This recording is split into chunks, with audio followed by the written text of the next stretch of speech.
Students, आज की इस वीडियो के अंदर हम डिस्कस करने जा रहे हैं क्लासिफिकेशन ऑफ ऑर्गेनिक कंपाउंड्स।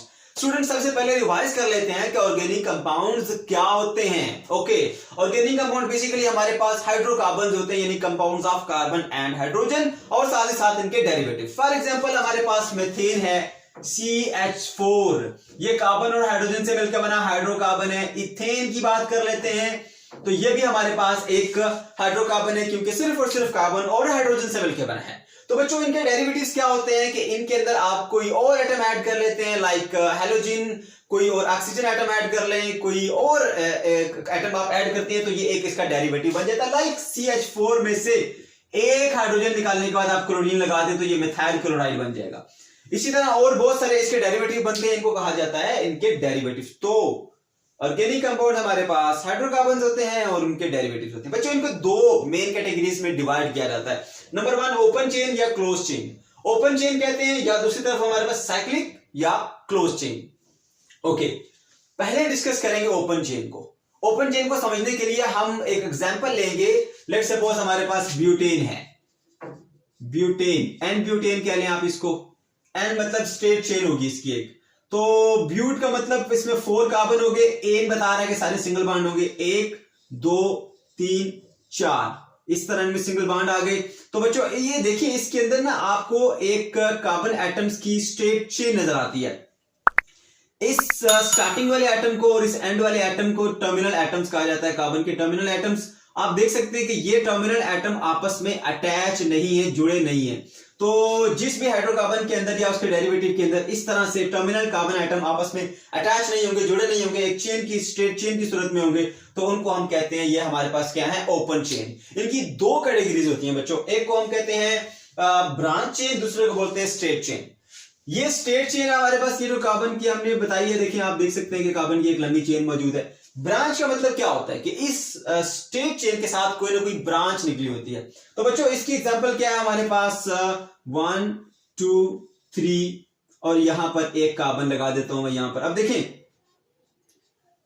यहां पर इस चेन के अंदर आप देख सकते हैं कि ये कार्बन एटम की एक लंबी चेन है और इस चेन के साथ एक एक्स्ट्रा कार्बन एटम जो इस कार्बन से अटैच है, इसको हम कहते हैं ये ब्रांच्ड चेन है। अब इसका नाम क्या है, इसका नाम है जी हमारे पास isobutane. Butane, but mean 4 carbon वाली और एन मीन सारे बॉन्ड सिंगल होंगे, 1 2 3 और 4 कार्बन है। और जो इसके अलावा आइसो का मतलब है कि इसमें एक ब्रांच है कार्बन की, आप देख सकते हैं ये वाली है। तो ये ब्रांच चेन कहलाते हैं और ये हमारे पास स्ट्रेट चेन कहलाते हैं। ओके बच्चों, अब यहां पर एक मिस्टेक आप जो करते हैं अक्सर ये कि अगर आपको इस तरह से बना के दी जाए 1 2 3 और यहां पर 4, CH3 CH2 CH2 CH3, तो आप इसको ब्रांच मान लेते हैं। ये बच्चों ब्रांच नहीं है, ये ब्रांच नहीं है, क्योंकि यहां पर अगर देखा जाए तो ये एक ही चेन, स्ट्रेट चेन जो है वो कंसीडर होती है। ब्रांच कब बनेगी, जब ये जो हमारे पास ये जो आपको ब्रांच नजर आ रही है, ये टर्मिनल कार्बन के ऊपर अटैच नहीं होती। देखें, लेट्स सपोज हम यहां पर 1 2 और 3, अगर ये इस कार्बन पे अटैच है, देखिए टर्मिनल कार्बन पे अटैच नहीं है, इधर अटैच नहीं है यहां पर। तो अगर ये ब्रांच जो है वो यहां पर अटैच हो जाए या यहां पे अटैच हो जाए, फिर ये भी स्ट्रेट चेन में ही आएगी, ये ब्रांच नहीं होगी। ये कंफ्यूजन नहीं करनी आपने। दूसरी बात ये कि यहां पर हम समझते हैं कि ये हाइड्रोजन निकला हुआ है तो ये भी बेसिकली एक ब्रांच है। नहीं, हाइड्रोजन को ब्रांच नहीं मानना आपने। इस कार्बन से कोई और कार्बन अटैच हो तो फिर आप कहेंगे कि ये हमारे पास बेसिकली एक ब्रांच चेन है। तो याद रखिए, जो आपने ब्रांच मानी है वो ब्रांच टर्मिनल कार्बन के ऊपर नहीं लगी होनी चाहिए। ये भी टर्मिनल कार्बन, ये भी टर्मिनल कार्बन, यानी एक टर्मिनल कार्बन को छोड़ के नेक्स्ट पे हो सकती है। अगर ज्यादा है, यहां पे ब्रांच आ सकती है, यहां पे ब्रांच आ सकती है, यहां पे होगी तो ब्रांच में नहीं आएगी, वो स्ट्रेट चेन में आ जाएगी। यहां पे अगर कार्बन अटैच होता है तो वो भी स्ट्रेट चेन में आएगा, ब्रांच में नहीं आएगा, क्योंकि ये देखिए आप, इसको भी हम स्ट्रेट चेन ही कंसीडर करते हैं। ओके, तो ब्रांच चेन में हमारे पास ये देखो बच्चों, आइसोब्यूटेन की एग्जांपल है। ब्यूटेन मतलब 4 कार्बन वाली। अब आप फॉर्मूला लिखेंगे तो 1 2 3, इस तरह से 3 अटैच करेंगे और चौथा कार्बन जो है वो आप ब्रांच बना के लगाएंगे एक टर्मिनल कार्बन को छोड़ने के बाद। इस कार्बन को टर्मिनल कार्बन कहते हैं, छोड़ा, यहां पर अटैच कर दिया CH3। तो बच्चों ये हमारे पास क्या बन गया, आइसोब्यूटेन। आइसो क्यों लिखा कि जब इसमें एक कार्बन एटम की एक ब्रांच मौजूद है तो हमने लिखा आइसो।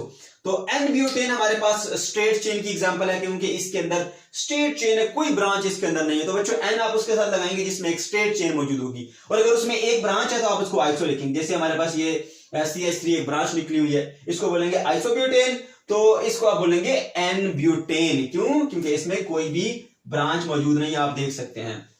इसी तरह बच्चों हमारे पास जो साइक्लिक कंपाउंड है, साइक्लिक कंपाउंड में क्या होता है कि हमारे पास कार्बन एटम की एक या किसी और एटम्स की एक रिंग, यानी एटम्स की एक रिंग पाई जाएगी। जरूरी नहीं है कि उसमें कार्बन ही हो, कोई और भी एटम हो सकता है। आपको साथ साथ एक्सप्लेन करूंगा, नीचे यहां पर इसको एक्सप्लेन करेंगे। ओके बच्चों, साइक्लिक कंपाउंड में क्या होता है, जैसे हमारे पास ये ब्यूटेन थी 1 2 3 4, अब ये ब्यूटेन है, यहां से एक हाइड्रोजन को रिमूव किया जाए और एक हाइड्रोजन यहां से रिमूव किया जाए, तो ये आपस में बॉन्ड बना के एक रिंग बना देते हैं। ये हमारे पास इसकी ये साइक्लोब्यूटेन की एग्जांपल है। ये आप देख सकते हैं 1 2 3 4 कार्बन है और सारे कार्बन में आपस में एक रिंग बना के रखी हुई है। इसको हम बोलते हैं इस तरह के कंपाउंड को जिसमें कार्बन एटम की या एटम्स की एक रिंग पाई जाती है। जरूरी नहीं है कि कार्बन, और मैं फिर बता रहा हूं, कोई और भी एटम उसके अंदर पाया जा सकता है, लेकिन एटम्स की एक रिंग बनी होगी, उसको हम क्या बोलते हैं, हमारे पास ये साइक्लिक कंपाउंड्स आ जाते हैं।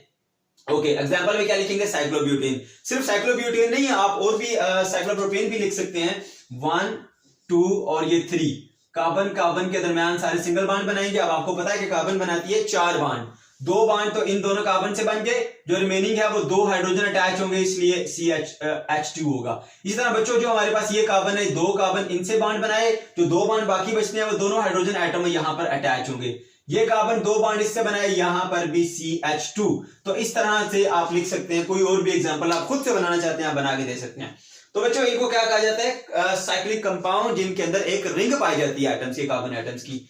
ओके, तो अब इनकी भी 2 टाइप्स हैं, एक को कहते हैं होमोसाइक्लिक, दूसरे को बोलते हैं हेट्रोसाइक्लिक। होमो का मतलब होता है एक जैसे, और हेट्रो का मतलब होता है मुख्तलिफ। तो बच्चों अगर जो रिंग है उसमें सारे कार्बन एटम मौजूद है, कोई और मौजूद नहीं है, तो आप उसको बोलेंगे होमोसाइक्लिक। होमो का मतलब ये होता है एक जैसा, और हेट्रो का मतलब इसमें कार्बन के अलावा कोई और भी इस रिंग के अंदर पाया जा सकता है। जैसे हमारे पास ये एग्जांपल बेंजीन की है। बेंजीन की जो ओरिजिनल स्ट्रक्चर है, इसका मॉलिक्यूलर फार्मूला बच्चों क्या होता है हमारे पास, मैं यहां बना देता हूं, C6H6। ये होती है बेंजीन, C6H6। इसमें 6 कार्बन एटम होते हैं, तो 1 2 3 4 5 और 6, और इस तरह से एक बॉन्ड सिंगल, एक बॉन्ड डबल, एक बॉन्ड सिंगल और एक बॉन्ड हमारे पास होता है यहां पर डबल। तो आप देख सकते हैं यहां पर बच्चों कि कार्बन 4 बॉन्ड बनाती है। देखें, 2 इसके साथ बनाए, एक इसके साथ, जो 4th बॉन्ड है वहां पर हाइड्रोजन अटैच हो जाती है। यहां कार्बन को देखें, एक बॉन्ड इस कार्बन के साथ, 2 इसके साथ, तो एक हाइड्रोजन के साथ बना लेगी।